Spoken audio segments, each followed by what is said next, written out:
ልጆቻችን እንዲቀመጡ ወይም ደግሞ ሲቲንግ ቶለራንስ እንዲኖራቸው ማድረግ ያለብን ነገሮች። ሰላም ሰናይት ነኝ፣ የስፔሻል ኒድስ ኤንድ ኢንክሉሲቭ ኤዱኬሽን ባለሙያ።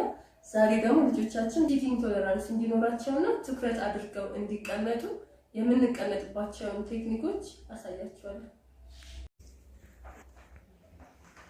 እሺ፣ የመጀመሪያው መቀመጥ ላለመዱ ልጆች እንዲህ ፊት ለፊታችን አድርገን እግራቸውን ደግሞ እዚህ ሳናጠቅ እንይዝና ግን ሁሌም ፊት ለፊት መሆን አለብን።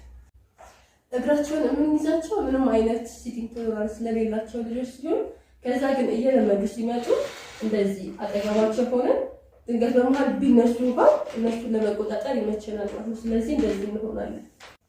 ከዛ ደግሞ መጨረሻ ላይ ኢንዲፔንደንት ሆኖ መቀመጥ እንደቻሉ ስናረጋግጥ እንደዚህ ራሳቸውን ችለው እንዲቀመጡና ስራዎችን እንዲሰሩ እናደርጋለን ማለት ነው። ነገር ግን ሁሉ ጊዜ ፊት ለፊት መሆናችንን እርግጠኞች መሆን አለብን።